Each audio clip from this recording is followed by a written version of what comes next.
मित्रांनो, आई कधीच म्हणत नाही की मी थकले आणि बाप कधीच म्हणत नाही की माझ्याकडे पैसे नाहीत. आणि या दोन गोष्टीमुळेच हे जग अतिशय सुंदर आहे. नमस्कार, मी संदीप. तुमच्या स्वप्नांना उभारी देणारी गोष्ट तुमच्यासाठी मी घेऊन आलोय. ही गोष्ट आहे एका श्रीमंत व्यक्तीची. एका श्रीमंत व्यक्तीला एक मुलगा असतो आणि तो मुलगाही शाळेमध्ये खूप हुशार असतो. एक दिवस वडील त्या मुलाला म्हणतात की ह्या वेळेस जर तू परीक्षेमध्ये टॉप केलं, या परीक्षेमध्ये तुझा नंबर आणला, तर तुला मी एखादं चांगलं गिफ्ट घेऊन देईल.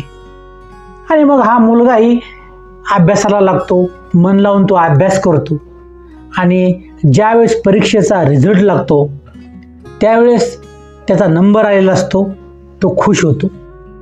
तो त्याच्या वडिलांना फोन करतो आणि सांगतो की पापा, तुम्ही सांगितलं होतं की ज्यावेळेस मी परीक्षेमध्ये नंबर आणेल त्यावेळेस तुम्ही मला काहीतरी गिफ्ट घेऊन द्याल. तर ह्यावेळेस मला तुमच्याकडनं गिफ्ट असं पाहिजे की तुम्ही मला एखादी कार घेऊन द्या. आणि वडीलही सांगतात, चल ठीक आहे, तू घरी ये.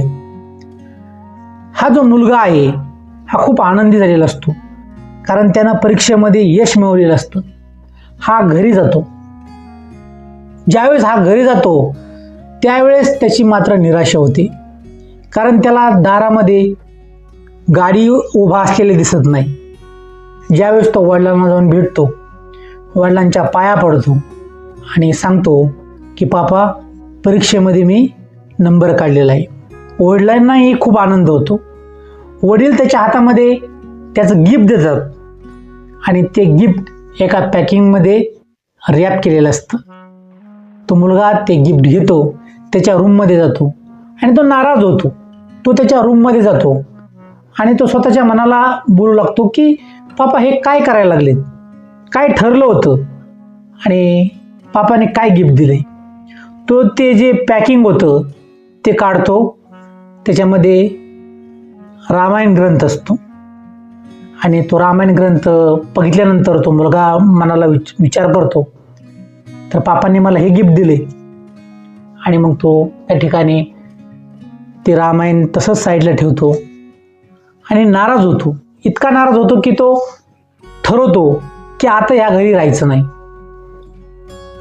आणि त्यावेळेस मग तो घरातून बाहेर पडतो आणि मनाशी असं ठरवतो की आता स्वतःच्या पायावर उभा राहिल्याशिवाय, स्वतः खूप पैसे कमवल्याशिवाय आता या घरी यायचं नाही. आणि मग जाताना तो त्याचा नंबरही बंद करतो आणि तो निघून जातो. लांब शहरात गेल्याच्या नंतर त्या ठिकाणी तो खूप कष्ट करतो आणि कष्ट केल्याच्या नंतर मग एका छोट्या उद्योगामध्ये चांगली प्रगती करतो. दिवसामागून दिवस जातात आणि मग हा खूप मोठा श्रीमंत व्यक्ती होतो. आणि मग ज्यावेळेस याच्याकडे खूप पैसे आलेले असतात, हा एक स्वतःची कार घेतो आणि कार घेतल्याच्या नंतर मग ज्यावेळेस कार त्याच्या दारामध्ये उभा असते त्यावेळेस त्या कारकडे पाहतो आणि मग तो विचार करतो की ह्याच गोष्टीसाठी आपण वडिलांबरोबर नाराज झालोत का. म्हणजे एखादी गोष्ट ज्यावेळेस तुमच्याकडे येते त्यावेळेस मात्र मग त्याचं महत्त्व हे ऑटोमॅटिक कमी होतं. तसंच त्या मुलाचंही झालं. ज्यावेळेस त्याच्याकडे कार आली त्यावेळेस तो त्या कारकडे बघून तो विचार करू लागला की ह्या कारमुळेच आपण आपल्या वडिलांशी दुरावा केला का आणि ही योग्य आहे का.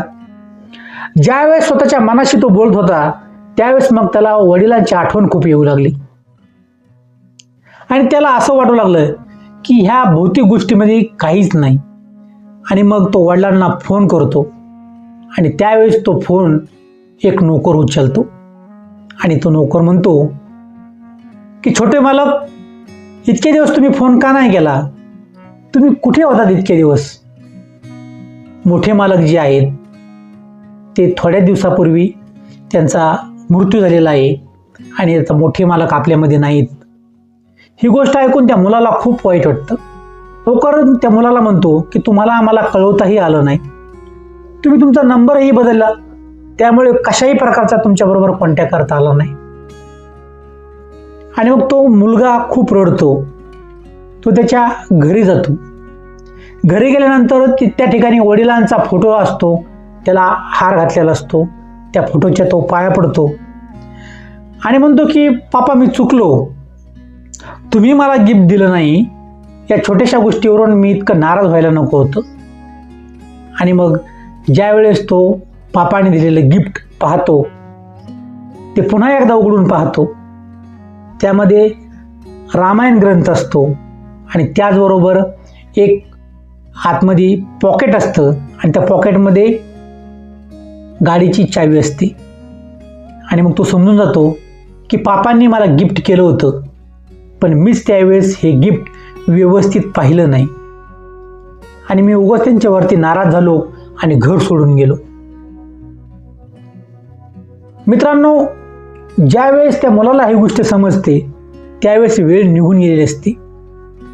त्यामुळे जोपर्यंत तुमच्याकडे वेळ आहे त्यावेळेस आपल्या आईवडिलांशी, आपल्या जवळच्या लोकांशी तुम्ही कधीही नाराज होऊ नका.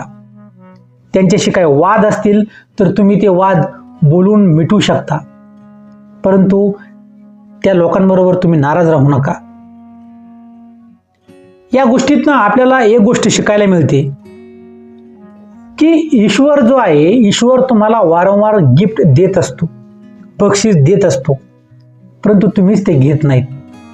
तुम्ही त्याला चुकीच्या अर्थानं घेता आणि त्यामुळे जीवनातल्या अनेक संधी तुमच्या ह्या गमावल्या जातात. त्यामुळे ईश्वरानं दिलेल्या गिफ्टचा तुम्ही स्वीकार करा. ईश्वर हा तुम्हाला पदोपदी काहीतरी गिफ्ट देत असतो. त्या गिफ्टला तुम्ही समजून घ्या आणि त्याचा स्वीकार करा. ईश्वर हा कायम तुमच्यासोबत असतो, परंतु आपणच ईश्वराला समजून घेत नाही. त्यामुळे ईश्वराच्या गोष्टी, ईश्वराचा इशारा आपण समजून घ्यायला पाहिजे. ही छोटीशी कहाणी तुम्हाला बऱ्याच काही गोष्टी शिकवून जाते. या व्हिडिओला तुम्ही कमेंट करा तुम्हाला कहाणी कशी वाटली. आणि त्याचबरोबर जर तुमचा वाढदिवस असेल, तुमच्या एखाद्या आवडत्या व्यक्तीचा वाढदिवस असेल, तुमच्या मित्राचा वाढदिवस असेल आणि त्याला शुभेच्छा तुम्हाला आपल्या चॅनलच्या माध्यमातून द्यायच्या असतील, त्याच्या आनंदात तुम्हाला सहभागी व्हायचं असेल तर नक्कीच त्या व्यक्तीचं नाव, पत्ता कमेंटमध्ये लिहा. पुढच्या व्हिडिओमध्ये आपण त्यांना आपल्या चॅनलच्या माध्यमातून शुभेच्छा देऊया. तर मित्रांनो, भेटूया आपण पुढच्या अशाच एखाद्या कहाणीमध्ये की जी कहाणी तुमच्या स्वप्नांना उभारी देईल. धन्यवाद मित्रांनो.